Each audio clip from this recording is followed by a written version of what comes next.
Je sortais du salon funéraire, j'ai pris mon téléphone et là j'ai appelé l'EHPAD. J'ai eu la directrice de l'EHPAD et je lui ai dit « j'ai envie que vous sachiez à quel point vous avez fracassé ma mère. Vous avez fracassé ma mère, vous m'avez volé les derniers instants de vie. Elle a eu mal. Sachez que je vais intenter une action en justice pour homicide involontaire contre vous, contre l'établissement. » Ma maman était très autonome, relativement autonome, jusqu'à l'âge de 89 ans. Elle vivait dans sa maison, ce pourquoi on s'est toujours battu, mon frère et moi, pour qu'elle reste dans sa maison après le décès de mon papa. Jusqu'au jour où elle a chuté. En quelques jours, les chutes se sont répétées. Elle a été hospitalisée et là, vraiment, en l'espace de quelques jours, sa santé s'est détériorée, sa santé mentale, les troubles cognitifs se sont installés. Et là, à l'hôpital, on nous a dit, c'est un non-retour à domicile, il faut vraiment qu'elle soit en sécurité dans une maison médicalisée. Et là, on n'a pas eu le choix que de se tourner vers un EHPAD. On a visité celui-ci à Neuville-de-Poitou, dans la Vienne, donc pas très loin de Poitiers. Il y avait de la place. On nous l'a vendu.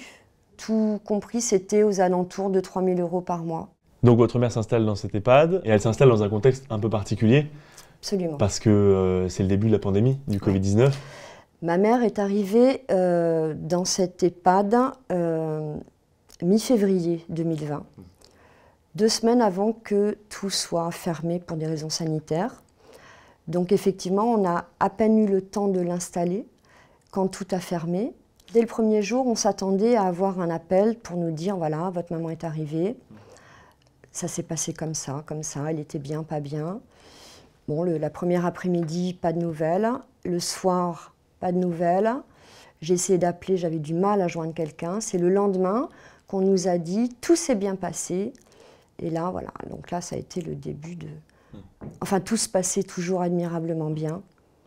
Oui, vous avez une expression dans le livre qui est très forte, c'est le début des « tout va bien ». Ouais, c'était la valse des « tout va bien ». C'était devenu une ponctuation, le « tout va bien ». C'était comme un mantra qui revenait toujours, « tout va bien ».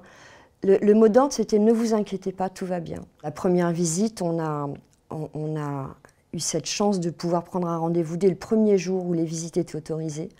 Donc là, c'était un jour de fête. On nous a conduit ma mère. Donc là, c'était un grand moment de joie et d'émotion. Elle portait sa robe préférée, elle était toute mignonne, elle était bien coiffée. Ça restait un moment un peu de méfiance, mais qui a été assez joyeux et assez fort d'émotion. Quand on me l'a emmenée, j'ai eu l'impression qu'on m'emmenait la reine-mère. Les rendez-vous étaient alors chronométrés, étaient limités dans le temps. Et pour que toutes les familles puissent voir leurs parents, on avait droit, si mes souvenirs sont bons, à une visite par semaine ou toutes les 2 semaines.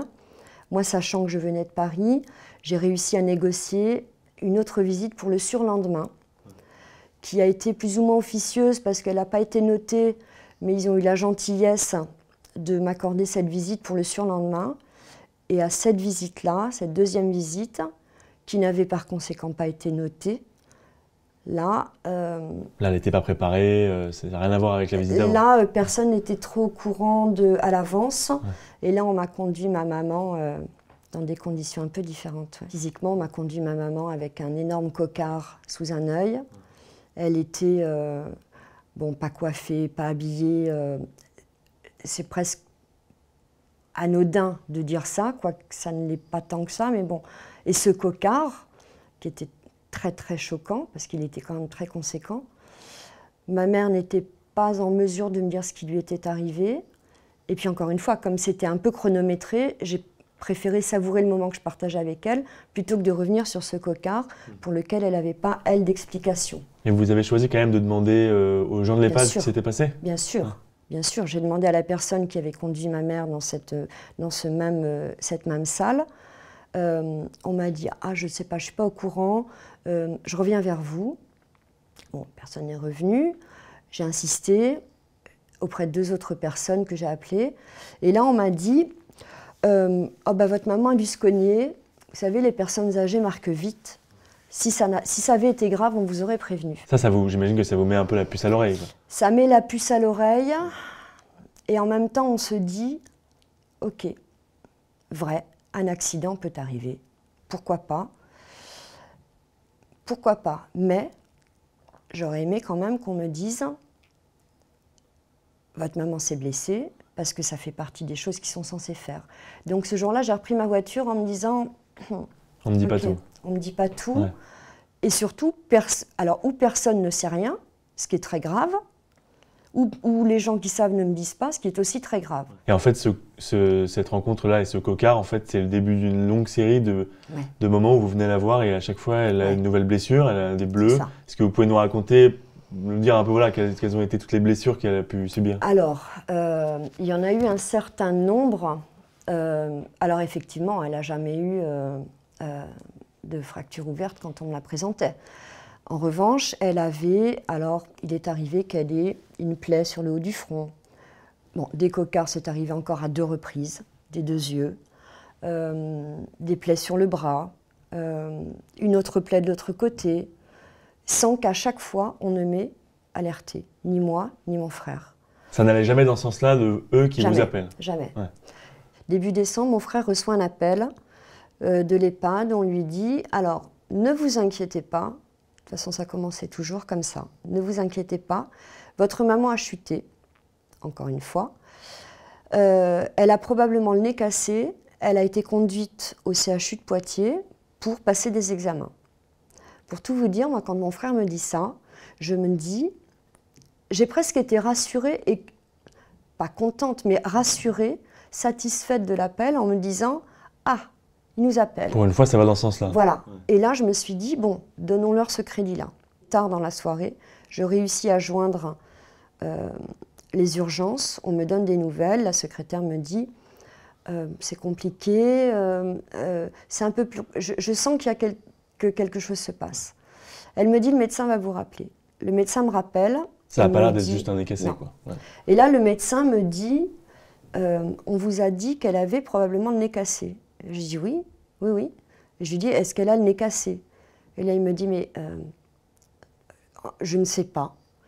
Et pour tout vous dire, le nez de votre maman n'est pas ce qui nous préoccupe le plus. Ses blessures sont multiples. Elle a fait une chute gravissime dans un escalier. Et ses blessures sont multiples et toutes graves. Et là, il me dit, pardon de vous poser cette question, mais est-ce que vous étiez consciente de l'état de santé de votre maman? Et là, le médecin me dit, l'état de santé de votre maman est déplorable, elle est malnutrie. Et il était assez étonné qu'on nous ait simplement dit qu'elle était transportée pour probablement un nez cassé. Et donc, je me suis retrouvée à recevoir ce coup de téléphone en allant à l'hôpital pour me dire que ma maman était décédée. Et voilà. Sur la route pour aller à l'hôpital? Ouais, j'étais sur la route, dans des toilettes d'autoroute de service de station-service? De station-service, ouais. Pardon. Ouais. Et ce médecin il me dit, on aura une discussion plus tard, en temps voulu, sous-entendant qu'il était un peu choqué que l'EHPAD m'ait dit qu'elle avait simplement le nez cassé. Comment a-t-elle pu tomber dans un escalier alors qu'elle était censée être alitée et absolument pas indépendante? Alors, elle n'était pas censée être alitée, mais elle était donc sur son fauteuil roulant. Enfin, je pense qu'elle était souvent sur son fauteuil roulant. J'espère qu'il ne la laissait pas toujours dans son lit. En tout cas, quand elle était sur son fauteuil roulant, elle avait l'habitude, elle n'avait plus assez de force dans les bras pour manœuvrer son fauteuil, mais elle avançait avec ses pieds un petit peu pour circuler dans son petit appartement. Il me disait toujours, mais ne vous inquiétez pas, on la surveille comme le lait sur le feu, parce qu'elle déambule beaucoup. Alors, à la vitesse à laquelle elle déambulait, la surveillance n'était pas non plus très compliqué. Des ressorts des services secrets. Toujours est-il que ce grand escalier qui, normalement, n'était pas accessible parce qu'on surveillait, on devait surveiller les résidents, et bien ce jour-là, il l'a été. Vous finissez par vous rendre donc à la morgue, ouais. Pour aller tout simplement témoigner du fait que votre maman est bien là-bas. C'est l'un des moments les plus durs du livre, peut-être, parce que vous avez le courage d'aller la voir. je ne sais pas si j'ai eu le courage à ce moment-là, mais je me retrouve. Quand je suis arrivée, la dame, quand j'étais au téléphone, j'arrivais à Poitiers, la dame me dit on va fermer. Et je me suis retrouvée à supplier la dame en lui disant mais je vous en supplie, attendez-moi, il faut que je vienne, il faut que je voie ma mère. La dame a eu la gentillesse de m'attendre, il a fallu signer les papiers. Et là, oui, je me suis retrouvée, j'étais avec ma cousine, on s'est retrouvées toutes les deux. Je suis rentrée une première fois toute seule dans la salle où était allongée ma mère. Et là, j'ai pas très joli à dire, mais j'ai pas reconnu ma mère en fait, tellement elle était abîmée. Elle était fracassée.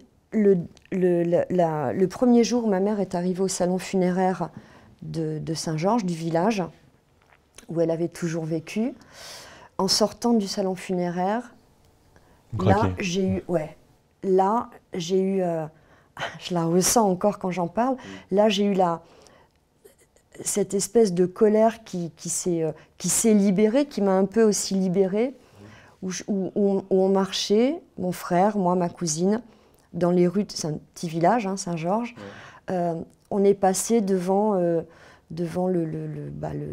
les commerces, le bistrot où mon père faisait son tiercé tout le temps. Et les gens, on se connaît tous dans un village, donc les gens nous avaient vus arriver. Bon, moi, je l'ai su qu'après, ça, mais... et là, en passant à cet endroit-là, là, j'ai hurlé, j'ai crié, j'ai hurlé presque comme un animal, en fait. J'ai crié dans les rues et je pleurais, je criais. Non, je pleurais pas encore. J'ai pris mon téléphone et là, j'ai appelé l'EHPAD. Parce que c'était vers eux, la colère. Ouais. Et là, alors ça a été libérateur parce qu'il fallait que je la dirige un peu, cette colère, puis il fallait qu'elle sorte, et là, elle a commencé à sortir. J'ai eu la directrice de l'EHPAD qui a reçu cette colère, mes cris, mes hurlements, pendant 5 minutes, j'ai hurlé après elle au téléphone. Vous lui disiez quoi?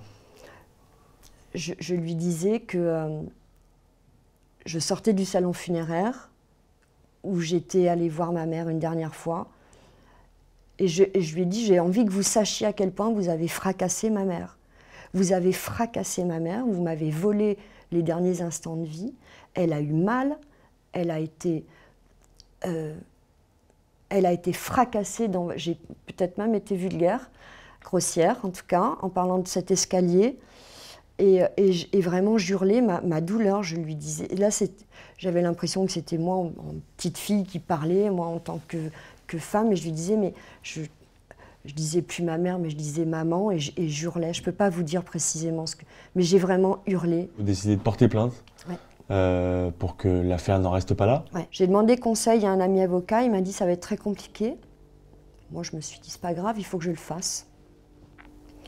Ça aurait été plus dur de ne pas le faire. Ouais. On est début janvier.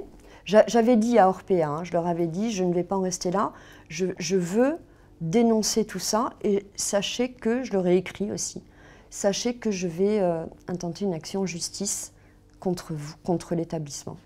Orpea d'ailleurs qui a changé de nom depuis cette affaire qui s'appelle maintenant Emeis. Oui, c'est très chic. La dernière question de cet entretien, tout simplement, où est-ce qu'on en est aujourd'hui de cette plainte déjà, et puis aussi où est-ce que vous en êtes vous aujourd'hui, psychologiquement, votre frère, votre fille, comment ça va, tout simplement? Alors la plainte, comme on dit, selon la formule consacrée, l'instruction est en cours. J'ai été auditionnée un certain nombre de fois par par la gendarmerie, par la police. Enfin, j'ai été auditionnée. C'est en cours, les enquêtes sont tentaculaires, parce que la plainte, elle porte à la fois sur la résidence et elle s'adresse également à Orpea, au système, donc c'est très compliqué, très long. Au début, moi, je portais plainte, je pensais aller porter plainte pour non-assistance à personne en danger. Sauf que les faits ont été recaractérisés, c'est pas moi qui ai choisi, hein.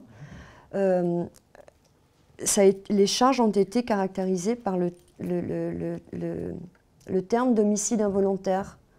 au vu de ce que je présentais comme dans le dossier, qui était quand même assez précis. Donc effectivement, il y a une plainte pour homicide involontaire et manquement à la sécurité. La phrase est assez longue, je ne pourrais pas vous la redonner en entier. Voilà où donc on en est. Donc c'est en cours. Ouais. C'est en cours. Où on en est dans la famille, mon frère et moi, on a vécu ça un peu côte à côte. Il m'a laissé un peu la main, même si je suis sa petite sœur, c'est moi qui ai un peu... mais ça, c'est les femmes de la famille, à l'image de ma maman. Hein. Il m'a laissé un peu la main là-dessus. Ce livre m'a permis de, pas seulement de dénoncer, il m'a permis j'allais dire, rendre hommage à ma mère et surtout de dire que ma mère c'était quelqu'un et que c'est pas juste une victime d'Orpea. En fait, j'ai eu besoin de dire ça. J'ai eu besoin de dire que ma mère n'était pas simplement la victime d'un système, que je voulais dénoncer ce système, mais que les gens il ne faut pas réduire les gens ni à des résidents, ni à des gens qui se trouvent là dans cette espèce de sas où on ne sert plus à grand-chose. On n'est pas encore mourant. Suite au livre, j'ai reçu beaucoup de témoignages de gens. J'ai reçu plus de témoignages de gens qui ont été brisés par ce système pour y avoir travaillé, qui n'ont pas tenu le coup, que de témoignages de familles de victimes comme les miennes. En tout cas, merci beaucoup d'avoir raconté votre histoire sur Réel Média. Je rappelle que votre livre est donc publié aux éditions City, s'appelle Au début, c'était juste un bleu. Merci beaucoup d'être venu nous raconter votre histoire. Merci de m'avoir écouté.